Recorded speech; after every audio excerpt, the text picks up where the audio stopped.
నిజాంపేటలో BJP నాయకుల ఆధ్వర్యంలో వ్యాపార దుకాణాలను బంద్ చేయించారు. ఈ సందర్భంగా బీజేపీ మండల పార్టీ అధ్యక్షులు చంద్రశేఖర్ మాట్లాడుతూ మెదక్లో ఆవులను అక్రమంగా తరలిస్తుండగా విశ్వ హిందూ సంఘాల నాయకులు అడ్డుకోవడంతో వారిపై దాడిని ఖండిస్తూ నిజాంపేట మండల కేంద్రంలో బంద్కు పిలుపునిచ్చారు.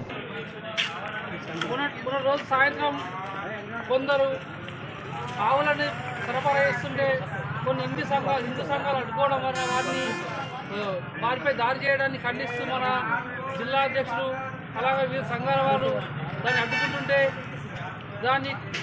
దానికి మన పోలీసులు మెదక్ జిల్లా యంత్రాంగం దాన్ని ఏం పట్టించుకోకుండా మెదక్ జిల్లా అధ్యక్షులు అరెస్ట్ చేయడం చాలా విడ్డూరంగా ఉంది.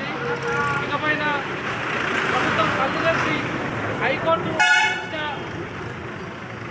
ఇచ్చిన దాని ప్రకారం ఈరోజు గోవా వద్దని చెప్పేసి భారతీయ జనతా పార్టీ మరియు వివిధ హిందూ సంఘాలు బజరంగ్ దళ్ వివిధ సంఘాలు కూడా డిమాండ్ చేస్తున్నాయి. కావున ఈరోజు నిజాంపేటలో బంద్ నిర్వహించడం జరుగుతుంది.